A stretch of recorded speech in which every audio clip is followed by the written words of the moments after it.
Hello, ladies and gentlemen. This is April 6th edition of the MSP Initiative Live. I say wow because time flies by when you're having fun. Some housekeeping that we get out of the way in the beginning, and then call will go where it goes. MSPinitiative.com. Here's all things that we do. This session and every other session we've ever recorded will be here in podcast and video format under the Sessions tab. We have our Community Minds event coming up in Denver in August. So August 13th and 14th, we're bringing community experts together. See if Peter's even around, possibly. But basically, we're doing an in-person event in Denver. Mark those dates, 13th and 14th. We have multiple community block parties. Check them out. I'm not going to go through all of them, but we are going to be on both sides of the Atlantic Ocean. So come and join us. We have some community vendor offers here. So feel free to check those out. And lastly is our industry calendar. So you can figure out what's going on out there and stay up to date on all the good stuff. And if we're missing anything, just hit submit and we will add it there. All of that being said, thank you for joining. We bring back Peter from Service Leadership to the call and podcasts and video format. It's all fun. I ran into Peter over at IT Nation in London, and man, we were just actually talking about how that was a pretty cool event. Yeah, that was a great event. It was a lot of fun. First of all, thanks for having me back on, George. Nice to see you again. And yeah, as you're walking through the halls of an expo at IT Nation in London, you never know who you're going to run into, right? So it was a great event, a lot of fun. I really enjoyed the partner interactions there. The partner community is just tons of energy and really hungry to learn and to figure out how they can do things a little bit better. Our data shows that the partner community there is about somewhere around 3 to 5 years behind the curve of where the partner community is in North America. And my discussion with the partners there is that's not a bad thing. You get to learn what were the best practices and how did the community in North America get from there to where they are today, and what are the different things you can do to accelerate and do it at a faster clip because you've learned those lessons. So in what ways are they behind though? Is it in revenue? Is it in offering? Is it in price point? Like, I'm just curious where the actual 3 to 5 year behind thing is. Yeah, great question. What I'm referring to is strictly numerical. So revenue, the average revenue of a partner in Europe is about a third the size of the average in North America. EBITDA as a percentage of revenue and recurring revenue as a percentage of revenue, both of those. So average EBITDA is about 50% of the average EBITDA in North America. And recurring revenue is about 25% lower as a percentage of total revenue. So oh wow, that's really intriguing, because some of the guys over there, especially the people that have been in and around the peer groups and all that stuff, they're pretty bright guys, right? I mean, they're talking the same language I hear on the other side about security and the business model and how agreements work. So curious how maybe there's just a bigger gap between the guys at like the top of that food chain to the guys that are kind of maybe on the startup or the bottom.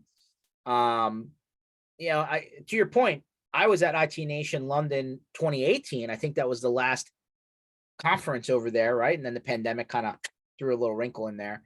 So I was glad to see it come back. And we love our friends over there in the UK and surrounding areas. Nice to see some of those people kind of pop back out because we haven't seen them in a while. So to your point, right? A lot of the information you're talking about is, hey, there was a lot of guessing, right? Everybody kind of plays the idea of what works, what doesn't work. And, maybe because we've already matured through some of that, there's like a predefined, hey, this is the way to do it now, rather than multiple paths. Is that what you're referring to by like best, making? Yeah, you bet. Yeah, I think there's a few reasons on the revenue. One is I think you've seen a little less. There's certainly been some M&A, but I think the wave of consolidations that we've seen in North America hasn't hit to the same degree. So there's still a larger percentage of smaller partners that are there. But yeah, I mean, I think the recurring revenue thing, they're heading in the right direction. I totally agree. A lot of smart folks and really energetic and good operators. They're definitely getting there. In fact, in our EMEA sample, managed service revenue actually grew at a faster pace than it grew in North America last year. And in North America, it grew 30%. So it grew about 36% in EMEA last year.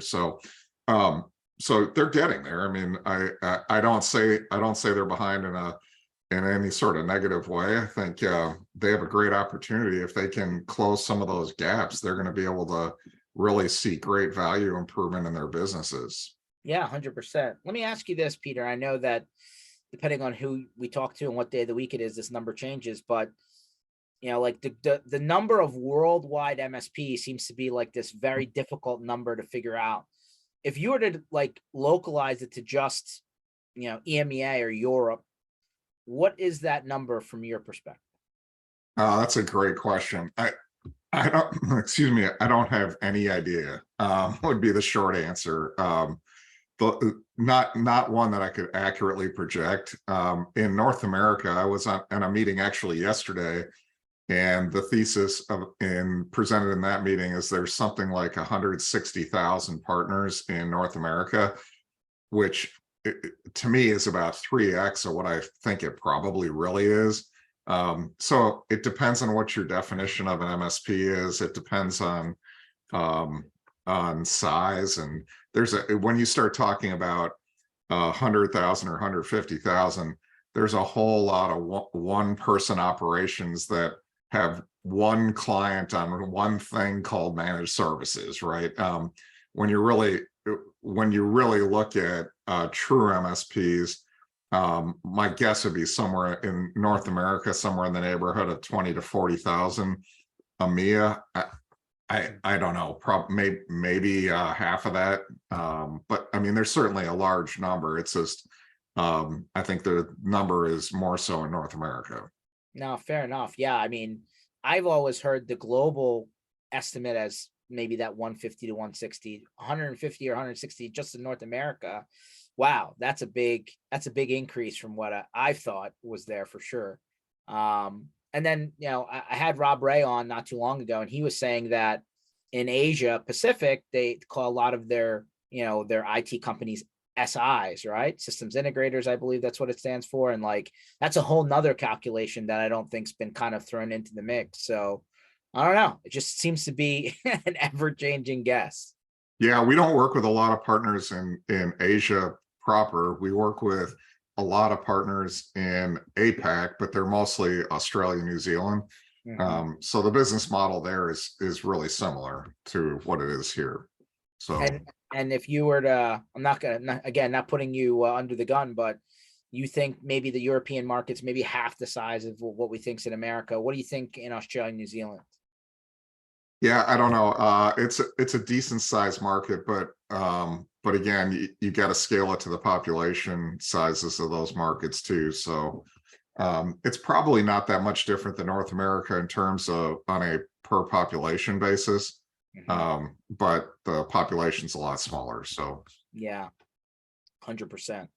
So I'm definitely seeing a lot of, and again, the cool part about service leadership, by the way, for anybody that doesn't know about it, or maybe didn't catch the first call with Peter, is they're collecting a lot of data, right? A lot of it volunteered information where, and maybe Peter can explain it a little bit better, but like, they're looking at things kind of at a macro level. Peter, why don't you explain how you collect your information so that people understand how it works? yeah, sure. The majority of the information that we present statistically is collected quarterly from our quarterly benchmarking, and that product is called Service Leadership Index, SLI. A lot of people refer to us as a company as SLI, but it's actually a product. So it's also nicknamed Service Leadership Benchmarking. Whatever you call it, every quarter, we have partners all over the world that put their financial and some operational data into our system. And we run a report, and then we carve out the data, and we actually benchmark 10 different business models. Our largest sample set is our VARs, which are known as product centric. the definition for that is they have over 60% of their revenue coming from product and 40% or less from services. We have 5 infrastructure service business models, depending on where the majority of their revenue comes from, the largest of those being managed services. And then we have 4 application services business models that we benchmark as well. So 10 of them in total. And on a quarterly basis, we look at who are the top, the best in class, which is the top quartile performers. And that's exclusively based on adjusted EBITDA. So we look at who's the most profitable, and then we extrapolate about 60 performance KPIs out of those most profitable companies, and we benchmark everybody to those. So if you benchmark with us, you get a book quarterly that shows how you did relative to last month and how you're doing year to date relative to last year, year to date, and some of those traditional measurements. But it also shows how you did last quarter relative to the best in class in the industry. So you get to see on a really granular basis, how's your product margin hold up? How does your services margins hold up? How are your sales and marketing expenses stacked up to the best in class, G&A expenses? So in total, like I said, about 60 different KPIs that you're compared to. Because we're collecting this data every quarter from MSPs and VARs all over the world, we're able to take that data and compile it and look at it really on a macro level and look at the data as a whole to see trends in the industry and things like the revenue numbers I presented to you. We're not pulling those out of thin air. We're able to look at revenue on a really granular basis and look at things like, well, how did cloud revenue grow relative to managed service revenue and product revenue? And so most of the data we present comes out of that. We also collect, as of last year, again, we're collecting compensation data. So in November and December, partners had the opportunity through December 15th to provide their compensation data to our system. And if they did, yesterday, actually, we sent out our compensation report, and it was free to anybody who provided their information. It's now available to purchase for $1,800, $1,799. And any ConnectWise sales rep can, that SKU is live and they can sell it. The paid version will be delivered on April 26th. So that'll be coming in a few weeks for anybody who buys it. It's about 425 pages of compensation data. And it's really cool because we're able to do something that nobody else in the world can do. Because we have profitability information and compensation information, we're able to not only show compensation by market and by averages and by position. We have over 50 positions, but we were able to analyze compensation by how the best in class is doing it versus how the bottom quartile is doing it.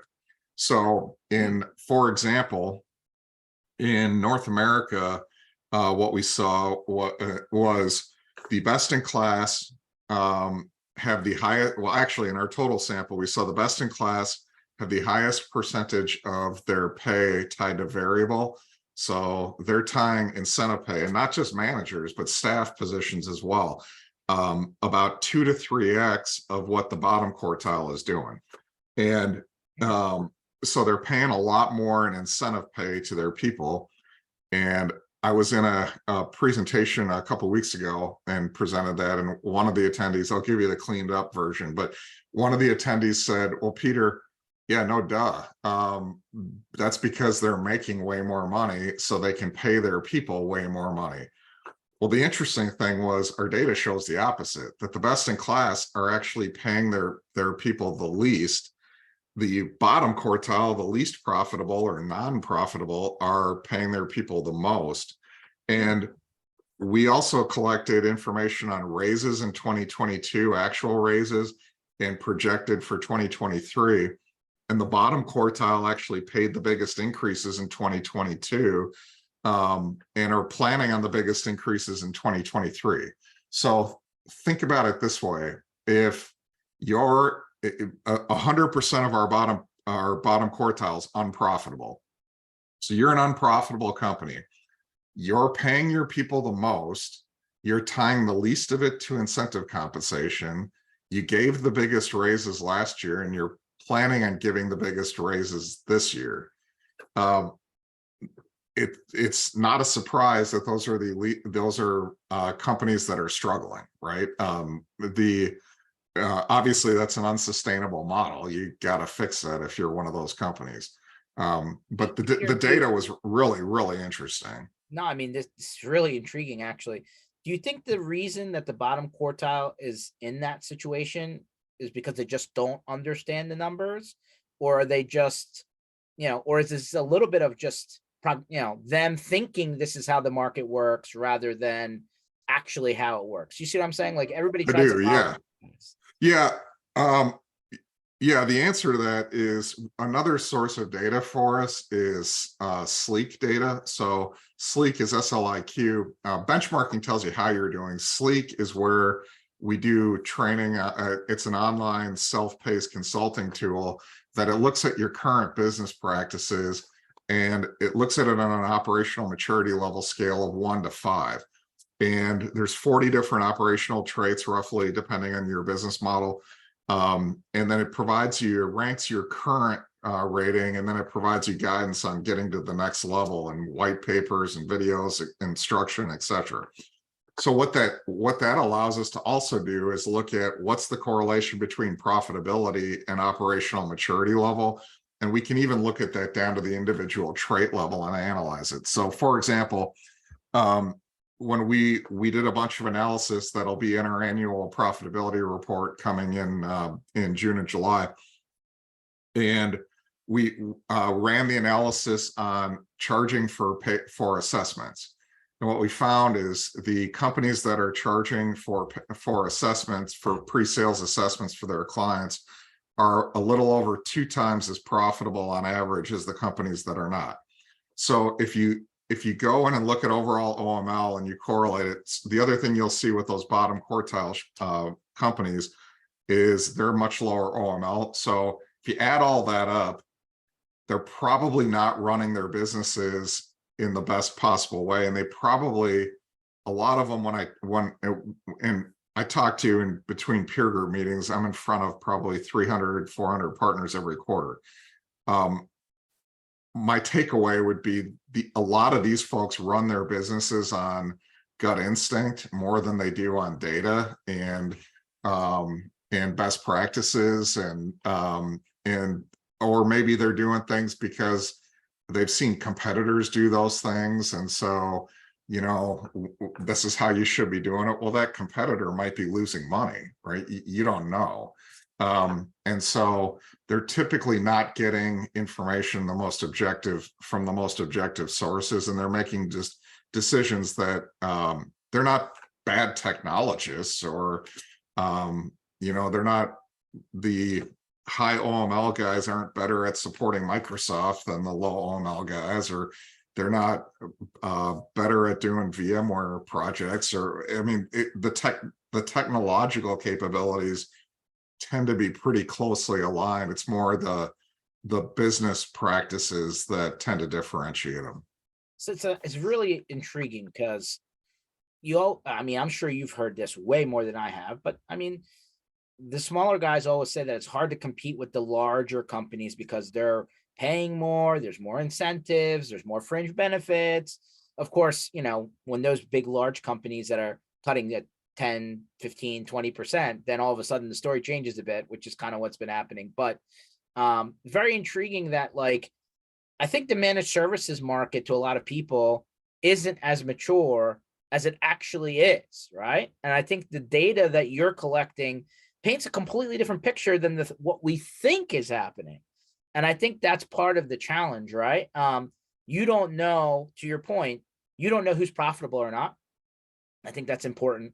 And then the other part is, it's almost unheard of at the smaller level for them to understand that if bigger companies are putting incentive-based pay on non-sales workers, that changes the baseline of salary, right? I don't know how that's done in practice, right? Like, how did they set those those comp schedules up for, an engineer or a manager or a project person, but, maybe, but bottom line is that, kind of like an NFL player, it brings the price point down on the base salary. And then you have to earn the additional money to get to your point where you're actually making what you want. Right. Yeah, there's a lot of best practices tied to incentive compensation. Um, a short version of it is for staff positions, it should be around 10% of total annual earnings. You'll hear some people talk about it as targeted annual earnings, and for purposes of designing incentive compensation. But around 10% for staff and around 20% for management positions. And for both, it should be a mix of things that are within their control, within their position, and some degree of company success or some company goals. So what you don't want to do is tie all this percentage of earnings to achievement of goals that are outside of their control, because then you just frustrate your employees and it's a demotivator. You want it to be something that if you have a good balanced scorecard, for example, for your support center guys or your engineers, that they've got 2 or 3 things that are things that they can control. And if they overperform, they're going to make more than 100% of the target. And so your really high performers are going to come in at, let's say, 105, 108% of what they would have otherwise made. Your low performers are going to come in under, and they're probably going to end up exiting the organization because they're not going to be making enough money. And so it actually can have a double benefit for organizations. It also tends to attract really performance-driven individuals. So if you have, whether it's an engineer or a manager or a sales rep, if you have properly aligned incentive opportunities and it's an opportunity for them to overperform, it's going to be real appealing to somebody who views themselves as somebody who can overperform, right?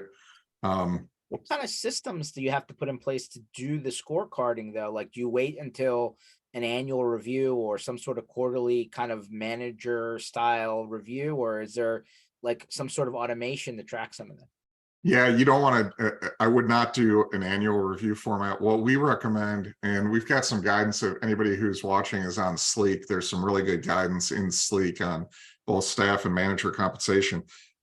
We recommend a 5-quarter system, meaning 20% of the incentive is going to be paid every quarter and 20% at year end.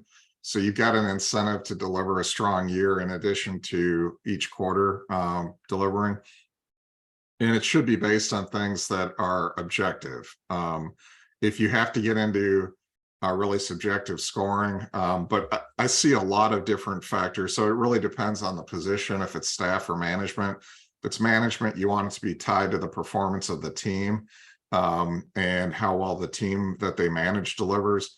But if it's a staff position, I'll see project engineer positions that are tied to utilization. I'll see it tied to project delivery, various aspects of that. It can be tied to customer satisfaction. So there's a bunch of different ways that you can tie your employees in.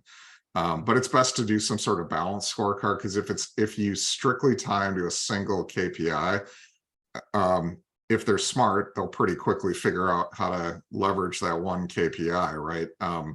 So if all you do is say, how many tickets did you do every day, you'll pretty quickly find your level 1 guys kicking up any difficult tickets or passing on any difficult tickets so that they can maximize the number of tickets per day, right? I mean, you'll see different factors like that. So you want to have some sort of balanced scorecard with it. But the overall lesson in the data is that that the more profitable companies have a larger percentage of compensation tied to it. So that's the objective lesson on it. 100%. No, that's great feedback. And quite frankly, I think the people that are smaller in their size doesn't mean that you're not as profitable, by the way. You could be smaller and, you don't need to be 100-person organization to be super profitable. Let's be honest. But the data confirms that. It's funny. When I have discussions with partners and I go into peer group meetings, I've gone into peer groups with some of the largest partners out there who've passionately argued with me why they can't be in the best in class because they have all this additional overhead and I've got to pay more accounting staff and compliance and all these. I have all these expenses that the small guys don't have. And I'll talk to the small guys and they'll say, well, there's no way I can be best in class because I can't scale like the big guys can. I don't have a sales team and I don't have a marketing engine like they've got. And so there's no way I can be, right? And so everybody thinks it's the other one that has the advantage. Or if you're rural, you think that you're at a disadvantage because you don't have customers to go after to the same degree. If you're in a metro, you think you're at a disadvantage because there's so much competition and the pay scales tend to be higher. And so everybody can be a top performer if they do the right things, right? I mean, it's a matter of decisions made, pricing, go to market, discipline with tracking time and utilization. And there's just a lot of things that an MSP can do to drive more success. Yeah, no, that's the actual reality. I mean, it's just funny how everybody perceives everybody else is in the better position.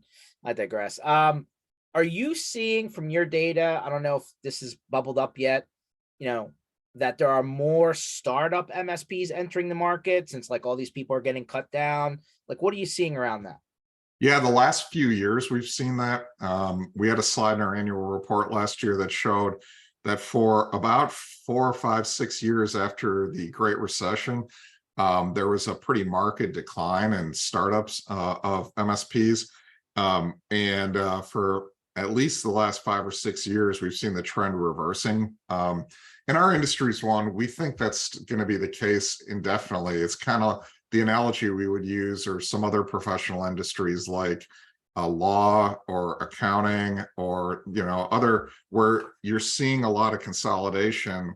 I mean, I'm an attorney. The law firm I worked at coming out of law school had 25 attorneys in Milwaukee, Wisconsin. And at that time, that was a pretty decent sized firm.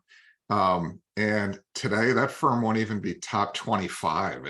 There's been so much consolidation of law firms, and these firms are going national and worldwide, and now they have thousands of attorneys, and so you're seeing this growth upwards. But yet at the same time, you're seeing attorneys leave these firms all the time and hang a shingle and start their own firm. And so the process starts over again from the bottom. We think it'll be the same in our space because there's a pretty low barrier to entry. It's mostly a skills and knowledge-based barrier to entry. Anybody can go out and today subscribe to ConnectWise Manage or other PSAs, or add an RMM, and you're in business, right? I'm an MSP. And so the tools are there, the knowledge is there, the business model is there, the market acceptance is there. So yeah, we think the runway going forward will continue to have that to a great degree. But what about what's happening legislatively and liability wise? That barrier to entry in many states will, I predict, within 2 years, will involve actually being educated or certified and proving your knowledge base and being more specialized and paying a fee. Yeah, maybe. I mean, I ran a highly regulated MSP for 12 years. We were FFIEC examined and had to go through, we went through annual SOC 2 audits. And so I'm real familiar with the cost of the price of poker for compliance. And that may change it somewhat, but I think the market will respond to that as well. You're seeing more compliance as a service entering the mix. We're seeing more companies that are coming out of the woodwork to help with things like with cyber insurance. And even as that market is collapsing and streamlining down to less companies, you're seeing new entrants to help MSPs and to help leverage those offerings. So I think there will be a marketplace response to that, Keith. We'll see what happens. I've been hearing about the impending regulation coming from states for at least 6 or 7 years now. And we've seen it in some, obviously. Louisiana is the most famous, but we'll see. I know there's a push out on some MSPs. I follow some online who are actively pushing for a greater regulation, and I understand the logic on it. I'm not sure that I think that's a great idea. I think it reminds me of The Empire Strikes Back, where Lando realizes that the Empire is never going to leave the Cloud City.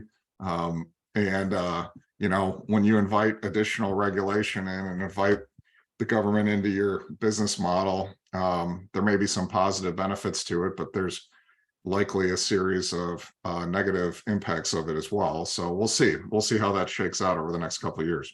So who's going to be Darth Vader? Hey, I had a question for you about I want to go back to the incentive pay. I had to step out for a second, so excuse me if you already covered it. But what percentage of the profitable MSPs do some type of incentive basis on their pay? I don't know what percentage of them do it. I can tell you in the aggregate, what we see depends, it's by position. So in the management positions in our comp study, on average, about 14 to 17% of compensation, excluding owner compensation. So non-owner management compensation, about 14 to 17% of it was variable. The bottom quartile, it depended on the position, but it was somewhere in the neighborhood of 4 to 8%. And in staff positions, the ratio is similar. So that's looking at our total sample and extrapolating that out. The question you're asking is a good one. I just don't have that at my fingertips. So I couldn't tell you if, based on what you're asking, if, for example, 85% of best-in-class companies pay at that level, or pay incentives at all, or 60% or 90%. I don't have that data in front of me. Okay. And for the incentives, does that include the category of just your traditional bonus, or is it actual, there's a metric, there's a KPI that you're judged upon for your role? It's whatever it would include both. So if they're being paid a bonus, presumably they're being paid a bonus based on the achievement of certain factors. That may be entirely based on profit of the MSP, which is certainly a significant factor that you can tie incentives to. We would suggest tying incentives not just to that, but tying it to some areas of direct control as well. Right, based on their performance. That's what I've come across. I've been experienced 2 times with incentive-based pay. The first one, it was a beautiful experience. It was the very first place I worked, and it was back in the days where everything was break fix. There was no managed services, and it was, of our total salary, 2/3 was base and 1/3 was based on what you built. And what really happened out of that with upshot was we had a really, really deep bench, because we had a bunch of guys that just basically call them lazy or loafers or whatever. They weren't motivated because 2/3 was all they needed to live on, and they just rode the bench. But what happened is there's a self-attrition. They would go off and do their own thing and eventually leave. The other people, we were motivated. And what was interesting is that was back before the dot-com bust. And through the dot-com bust, the people that were go-getters, all of us survived, and we built our books of business. The others, not so much, and they all went away. So, but I loved it. It was absolutely beautiful.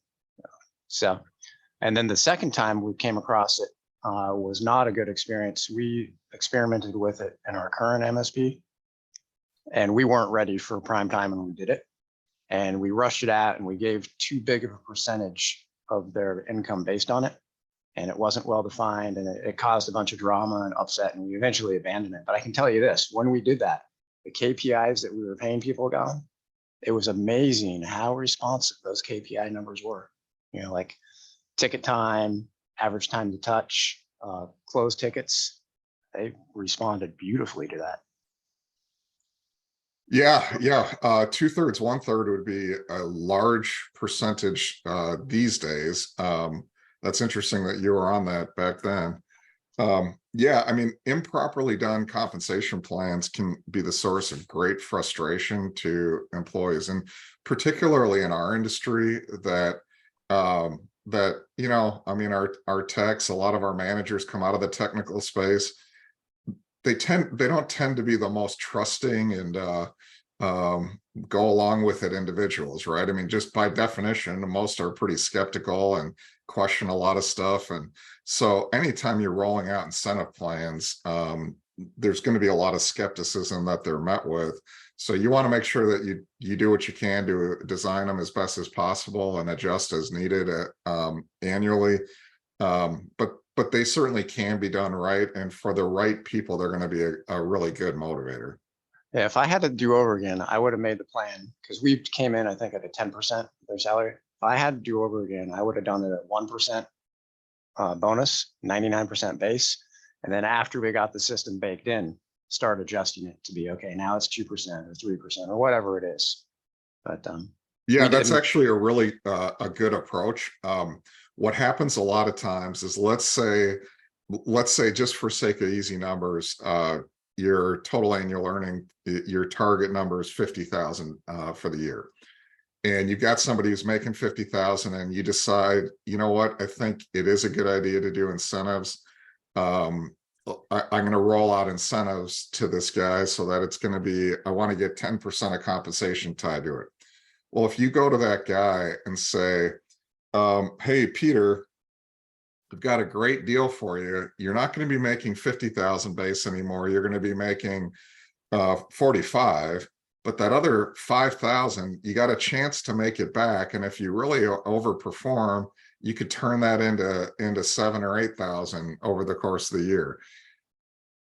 Generally speaking, that's not going to be well received. Yeah, it was a bad reaction, I can tell you. Yeah, you're better off if you do that in stages. And so maybe you start with your new hires at a higher percentage that's tied to incentive, but that existing employee who's at 50,000, maybe first year take it to 2,000 out of that 50, and maybe you guarantee it for the first year, or just do some things that provide some upside opportunity. What you don't want to do, that we see a lot of organizations do, is if you want to tie 10% to it and that guy's making 50,000, you don't want to go to that guy and say, hey, Peter, great deal, we want to move to 10% incentive compensation. You're at 50, so now you're going to be at 50, and we're going to do 5,000 of incentive over and above that. Unless you are planning on increasing that position's compensation for market-based reasons, you just threw your payroll out of whack by doing it. So, so there's a bunch of ways that we see companies do it the wrong way, but it can be really powerful when done right. Yeah, by the way, we have a whole section on this. Anybody who gets our comp report, take a look through it, because we have several pages on this topic in there.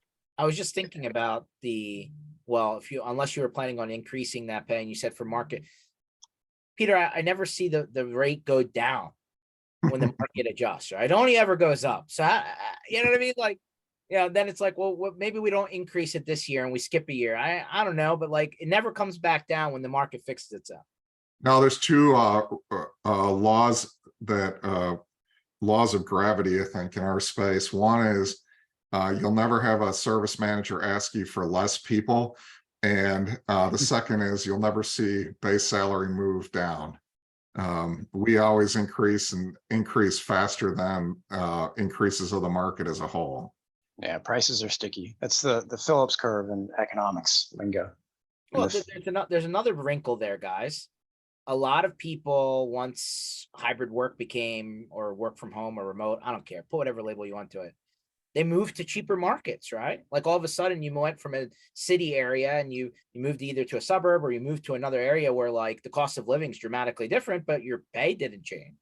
Right. You bring up a great point, George. I call it the Scrooge syndrome. All of a sudden people are dependent on this bonus, whatever you want to call it, as part of their baseline compensation. And I think that's a tricky thing to deal with. All of a sudden you talk about, well, when things change, what happens? You go, you cut my salary. No, you just didn't earn a bonus this year. But I think there's a process you have to educate your people and saying, don't use this as your monthly mortgage payment because it may not be here if you don't earn it. Yeah, it's called a bonus for a reason, right? Yeah. So it should be approached that way, but your good ones will really start to view it as part of what they need to be there. And as long as they understand what it is they need to do it, and they have it in their control to do it, it leads to them continuing to do those things. So Keith, what you're saying is don't buy a swimming pool for your backyard like in Christmas Vacation, depending on your bonus. I was just about to say, Clark. Yeah, that was the other one. You know, it happens years ago. I'm aging myself. Transamerica, when it was a big company, sent us to key management, and it talked about how people all of a sudden start getting their salaries for attending, and they get a bonus or an incentive for doing work. And there's a balance there on how you administer those things to make sure that, you know, it's understood that you have to earn it, and there's a baseline on what you're getting paid for already. And I mean, I think it has to go with great ongoing discussions between you and your staff, one-on-ones, on where they each sit and where they're going and where their future may or not be. Well, there's another game being played on the other side of this too, guys. Let's also be realistic about what's happening, right? People will go out specifically in the quest to get their salary raised, right? Like usually, like they'll go somewhere else to get their salary raised, and then all of a sudden they're 3 or 4 positions down in a small period of time, which, by the way, doesn't look good. And by the way, they're probably not advertising on their LinkedIn profile, to be honest. And then all of a sudden, you know, now they've gone from, you know, they've added $25,000 in additional pay to their payroll pay raise because they ask you what you were making at the last gig, and in reality, you weren't there long enough to even see that raise, right? You didn't make it 12 months to see, you know, that revenue go up. So there's a lot of games being played on that. I don't like the fact that people are, you know, not being totally honest on their job history along with that, right? Like they just change their dates or fudge their dates, and we see that all the time. And then ultimately, you know, there's this other, you know, kind of dark area here where, like, because people are working remote, you know, they're working 2 gigs, 3 gigs, 4 gigs at the same time. And then all of a sudden, like the whole thing's off. You know, all the math's broken. Yeah, that's why 1099 pay. If I were king, I would make everybody do at least a year of where they're 1099. You eat what you kill. Okay. It tunes you to the client, and that's what you can get away from all those games, because if they're not performing, they don't get paid. I mean, I guess it's true to the point. 1099 is like that person controls their own schedule, right? And if they're working 4 gigs, then I guess they really do. But yeah, I mean, it's just an I know we got really down this conversation of like compensation, pay raise, bonuses, all that other jazz, but it's almost, because there's no single source of truth, you almost need to like do a lot of homework. And back to the whole, hey, I'm bigger, I have more resources, hey, I'm smaller, I don't. Unless you're really outsourcing it, I guess, to a third party that just does this all the time, you may not have the right information to be able to pay somebody properly. Well, that's what the question I had for Peter. You said you have data to help us decipher this. What is that data set that you've got? The report that I'm discussing has over 50 positions, technical positions, everything from help desk positions to management positions, project engineer positions. So over 50 positions, sales, marketing, VCIO type positions, back office finance positions. So what's in addition to the profitability correlation ability, the other thing that's unique about our data is it all comes from the industry. Anytime I did a compensation study and went out and paid a third party to, and typically paid them a lot to go out and do a comp study for us, they came back with geographic specific information. And so to a degree it was helpful, but you always had to take it with a grain of salt because the IT positions weren't really specific to our industry. They were, you had a lot of enterprise engineers in there, and you had all these positions that there's important to know, because at the end of the day, you're competing against those organizations for people, but it really doesn't tell me, well, what's the spread from a level 1 to a level 3 help desk tech. And so the data that we've got is that kind of data, and we're presenting in a lot of different ways. We have the top 15 US metros have specific data in there. We have data in there on compensation based on years of experience. So we'll show what somebody is at 3 years or less versus 4 to 7 and more than 8 years. By the way, that data is really interesting too, George. We've heard a lot in the last couple of years that because of the Great Resignation, that MSPs today have way less experienced staff than they had years ago. And so the last year that we ran our sample was 2015. So we did a bunch of different comps looking at 2015 versus 2022. And what we found was that on staff positions at MSPs, that about 50% of the positions were staffed by employees with 3 years or less experience. And that was exactly the same in 2015. Manager positions, on the other hand, you can see a significant jump in employees that have more managers that have 8 or more years experience. So what you're seeing is, as the industry is maturing, the managers in the space are getting much more mature, and there's a lot more of an experienced tier of managers out there, but that we're still running our MSPs on employees who are 3 years or less experienced primarily.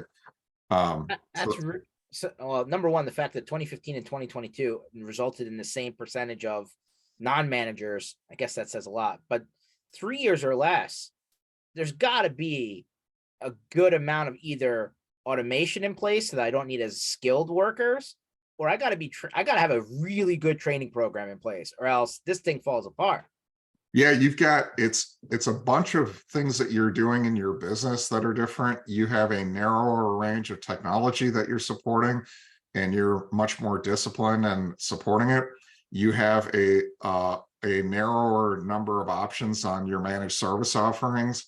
You have better documentation. You've invested more in tools. So all of those things allow you to build your pyramid much in a way that's much healthier financially. And that is, I've built my service operation, and to a great degree, my engineering operation, on more level 1s. And so one of the traps that MSPs can fall into from a compensation standpoint is, if you haven't done that, and you've got a level 1 or 2, and they come in and say, hey, George, I've got an offer for 30% more from the hospital system down the street. And, it's always the same thing, right? It's always on a Friday afternoon. And I started to lock on a holiday weekend. Yeah, I started to lock my office door and not take calls after noon on Fridays, because I just didn't want to deal with these after a while. But it was always hey, I love it here. You've been great. I love the team, but it's this huge amount. I can't turn it down. Well, the best in class folks who've built their operation in a certain way, they're in a better position, not 100% better, but in a better position to say to that employee that, hey, George, hiring you was a great decision. You've done an awesome job in your 3 years here. You've really advanced, and I appreciate all you've done for us. That sounds like a great opportunity. I'm not going to be able to match that for you, but I'll really wish you well. We'll be cheering for you. If you know anybody else who's looking to start their career off and has a year or 2 of experience and wants to get in, you know what things we've done for you and what kind of a place this is to work, etc. Right? Somebody who has a much more complex series of clients to support and has a much more differentiated tech stack, and they're not as disciplined on their managed service go-to-markets, and their process is not as great, that they haven't invested as much in process and documentation and tools and all those things, they're going to be in a much worse position to let that person walk, right? So their inclination is going to be, crap, I can't afford to lose you. if I match, will you stay? Right. And now all of a sudden your compensation's out of whack. And so at a very high level, that has a dramatic effect on it as well. Now, I always believe in the Ronald Reagan, I don't negotiate with terrorists. But on a serious note, you have people that are multidisciplined now, right? So I have a guy who's so do you charge him against the task he's performing? And this is just an accounting question, or against his highest and best use? Because actually, example, I have a DBA, right? And I can bill him out at $400 an hour, but he does other tasks when he's not busy that bill out for $250, but his base burden rate is the same. Yeah, you've got when we look at our KPI that we have in our books is a service multiple of wages. So what you look at is, are you able to get at least 2.5x in services revenue for every dollar of services wages? So in that guy's case, so it doesn't matter what you're billing them for, it matters what's coming in the door from your billings on that position. Okay. So current best in class actually is 2.89. But if you can get to a 2.5 on your services team, and that team at an aggregate should include service managers, it should include post-sales project managers, VCIOs, etc. If you can target getting to at least a 2.5x on your salaries and wages costs on that team, you're going to probably be in a pretty good position, assuming you're not crazy out of whack on G&A or sales and marketing. But assuming you're not, assuming all else is equal, you're going to be in a pretty good position for profitability. Again, 2.89 is the current best in class, but you don't need to be there to get to a decent level of profitability. Okay. That's a good question. I mean, let's face it. Going back to the whole 50% of the non-managers 3 years or below, but you're also making those people probably do more on the lower end, right? You're saying, hey, it's more finite, you're targeted. If that's on the maturity side, right? You got to be very mature to keep that target, right? But on the lower end, these guys are being asked to do like a potpourri of services, right? And have to understand what these things do. So like there's something's got to give though. Like yeah, the other thing, well, I mean, you're still going to have level 2s and 3s. You still need to have other effective leadership. The other change there, this is one area where we'll see some changes based on the business model. So in our report, we show a lot of data by predominant business model. So there's some differences on some of these things between, for example, VARs and MSPs. So in a VAR, you're going to have a higher percentage of your staff positions that are going to be more experienced than you will at an MSP. Why? Because in order to run a effective VAR, you're going to have more experienced sales engineers and some other positions that are non-management positions, but you need people who've been around the block for a while to really effectively do it. You need to be charging effectively for those services and making sure that you're still getting your margin. But keep in mind, the VAR is more focused on getting the big deal and getting their margin out of the hardware and software, right? They're focused on the services, but they're focused on it in an inverse order to how a managed service providers focus on it, right? MSPs first and foremost need to make sure that their profit model is effectively built on their services business because it's the largest source of gross margin for them. And they shouldn't ignore their profit model and their product. A lot of MSPs leave a lot of money on the table with that. But for a VAR, it's the opposite, right? So so there are some differences between the businesses that we benchmark, and it's part of what's fun to be able to show some of those nuances in the data. There's definitely a we could probably go into a whole nother hour on just this topic, but just a drive-by comment.